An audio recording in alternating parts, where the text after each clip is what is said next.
Hi friends, welcome to my channel. Today we சமையல்ல சப்பாத்தி சாதம் இதுக்கெல்லாம் ஏற்ற மாதிரி ஒரு சூப்பரான பருப்பு கடலை ரெசிபி தான் ஃப்ரெண்ட்ஸ் பண்ண போகிறோம். எளிய முறையில் நல்லா டேஸ்டான இந்த பருப்பு கடலை எப்படி செய்யலாம் வாங்க வீடியோவில் போய் பார்க்கலாம். வீடியோக்குள்ள பார்க்க மாதிரி தெரியும். நீங்கள் ஆன்லைன் சேனல் சப்ஸ்கிரைப் பண்ணிக்கிறதா சப்ஸ்கிரைப் பண்ணிக்கோங்க. வீடியோவை ஸ்கிப் பண்ணாமல் பாருங்கள். குக்கரில் 1 கப் அளவுக்கு கடலை பருப்பு எடுத்துருக்கோம். இதை பார்த்தீங்கன்னா ஒரு 1/2 மணி நேரம் தண்ணியில் ஊற போட்டு தண்ணியெலாம் எடுத்து வச்சுருக்கேன்.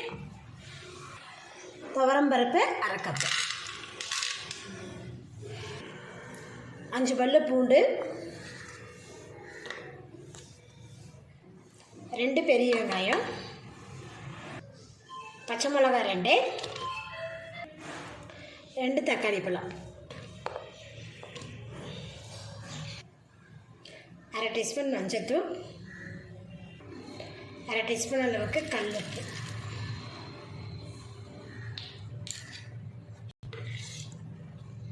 1 டீஸ்பூன் அளவுக்கு ஆயில், 2 கப் அளவுக்கு தண்ணி நல்லா கலந்து விட்டாச்சு. இப்போ ஹை ஃப்ளேமில் இதை 4 விசில் குக் பண்ணிக்கலாம்.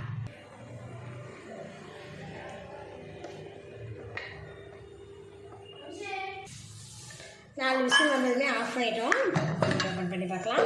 பார்த்தோம்னா பருப்பு, தக்காளி, பூண்டு, பச்சை மிளகாய் எல்லாமே நல்லாவே குக் ஆகிருக்கு. இப்போ பருப்பு ஊற்றி வச்சு இதை லைட்டாக கலர் முடிஞ்சு விட்டுடலாம்.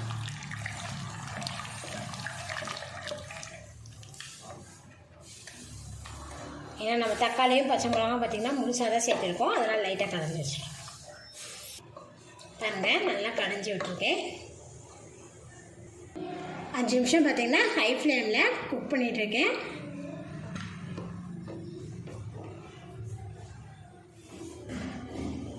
இன்னொரு பக்கம் பார்த்திங்கன்னா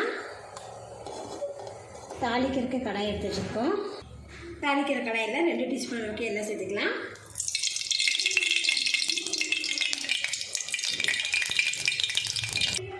எண்ணெய் சூடான இதில் கடுகு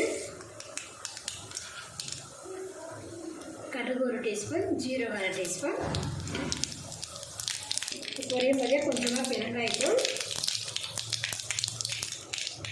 கொஞ்சமாக கருவேப்பிலை,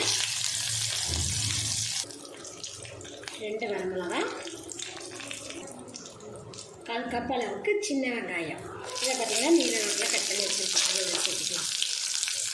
வெங்காயத்தை நல்லா கூட மிக்ஸ் பண்ணி வதக்கிடுவோம்.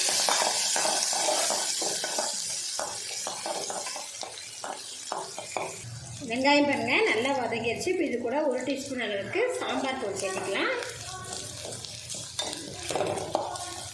சேர்த்துக்கிட்டே லோ ஃப்ளேமில் இதை வதக்கி விட்டுருங்க.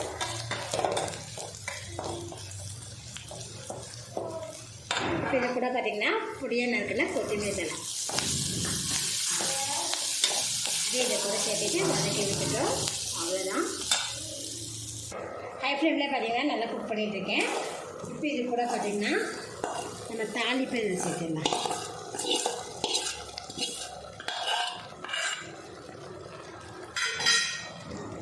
இப்போ பார்த்திங்கன்னா கொஞ்சமாக உப்பு மட்டும் சேர்த்திருக்கேன். ஏற்கனவே பார்த்திங்கன்னா பருப்பு வேகிறதுக்கு உப்பு போட்டிருந்தோம். இப்போ கொஞ்சமாக உப்பு போட்டிருக்கோம். அவ்வளோதான், நல்லா கலந்து விட்டுருங்க.